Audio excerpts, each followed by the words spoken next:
रात के अंधेरे में पटना से ऑफिसरों की 3 गाड़ी को इंडो नेपाल बॉर्डर पे भेजा जाता है, सीमांचल क्षेत्र में भेजा जाता है।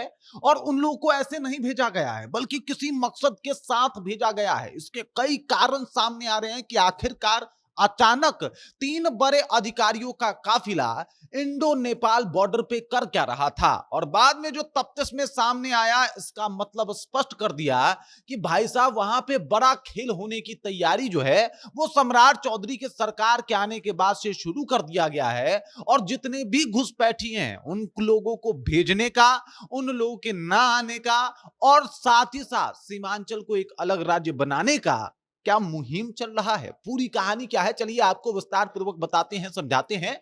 लेकिन उससे पहले मेरा परिचय जान लीजिए। मेरा नाम है रजत और आप जनता जंक्शन देख रहे हैं। आपको बता दूं कि जब से सम्राट चौधरी मुख्यमंत्री बने हैं, उनका विशेष फोकस जो है वो है सीमांचल का वो क्षेत्र जहां से हमेशा ये बात सुर्खियों में आती रही है कि यहीं से घुसपैठ जो है वो लगातार होते आया है। वो जो इंडो नेपाल बॉर्डर है, कभी नेपाल के रास्ते बांग्लादेशी घुसपैठ करते हैं, नेपाली घुसपैठ करते हैं, तो कभी जो है वो पश्चिम बंगाल के रास्ते यहां से जो है वो घुसपैठ करते हैं। और इस तरीके की तस्वीरें जो है वो देखने को मिलती है। ये देख लीजिए, ये गाड़ियों का काफिला कहां पे पहुंचा है, इंडो नेपाल बॉर्डर पे। और आपको बता दूं कि मुख्य सचिव प्रत्यय अमृत और एसीएस अरविंद चौधरी और डीजीपी विनय कुमार ने सीमावर्ती जिलों का दौरा कर सुरक्षा व्यवस्था की समीक्षा की। ये तीनों लोग पहुंचे हैं।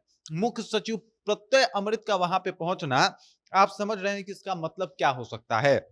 और इन लोगों ने इन जगहों का जायजा लिया, इन जगहों के सुरक्षा व्यवस्था की समीक्षा की, और साथ ही साथ बॉर्डर पे मौजूदा स्थिति को भी देखा कि भाई साहब वहां पे क्या कुछ चल रहा है। समीक्षा बैठक में अधिकारियों ने केंद्रीय गृह मंत्री अमित शाह द्वारा पहले दिए गए निर्देशों का अनुपालन जो है वो किया और उसी को विस्तृत तौर पे समझने की कोशिश भी की। उन्होंने पुलिस और संबंधित एजेंसियों से पूछा कि सीमा सुरक्षा को लेकर तय दिशा निर्देश पर अब तक कितना काम हुआ है, और साथ ही साथ इन सब चीजों के ऊपर देखा कि भाई साहब इसको रोका कैसे जाए। अब देख लीजिए, बिहार का नेपाल से जहां जहां बॉर्डर लगता है सीमांचल वगैरह क्षेत्रों में, उन जगहों पे स्थिति ये है कि वहां पे फेक आधार कार्ड बनते हैं।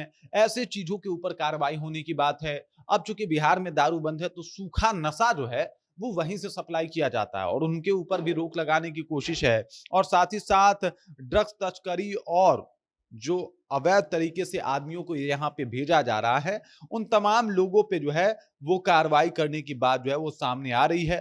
साथ ही साथ अवैध अतिक्रमण और संदिग्ध निर्माण पर भी नजर है। यानी जो वो नो मैंस लैंड होता है, वहां पे अगर कोई व्यक्ति जाके अपना जमीन या दुकान या कोई भी ठेला वेला लगाता है तो उसकी कोई दरकार नहीं है, जरूरत नहीं है, और इसके ऊपर भी कार्रवाई जो है वो शुरू कर दी गई है। अब रात के अंधेरे में 3 बड़े अधिकारियों को भेजा जा रहा है। इसका मतलब साफ हो चुका है कि भाई साहब ये प्रत्यय अमृत जी, एसीएस अरविंद चौधरी जी और डीजीपी विनय कुमार, ये तीनों आला अधिकारी हैं, बड़े अधिकारी हैं बिहार के। और इन लोगों का वहां पे जाना इस बात की तरफ इशारा कर रहा है कि भाई साहब हर एक तरीके से जो है वो सीमांचल को पैक करने की तैयारी शुरू कर दी गई है। अब सीमांचल पैक करने का मतलब ये भी हो सकता है कि आगे चल के सीमांचल को बिहार से अलग करके एक अलग ही जो है वो राज्य बना दिया जाए, और साथ ही साथ उसे जो है वो केंद्र शासित प्रदेश के रूप में जो है वो तब्दील कर दिया जाए।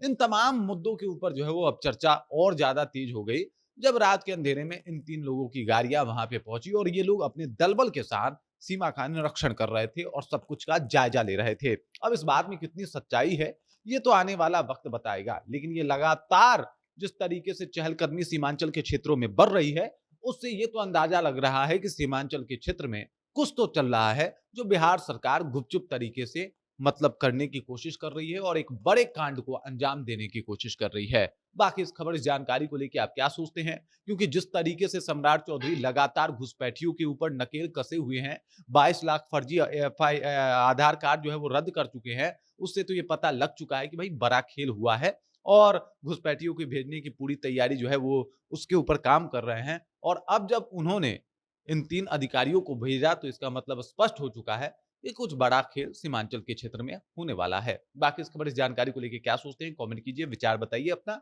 आप देख रहे हैं जनता जंक्शन और मेरा नाम रजत है।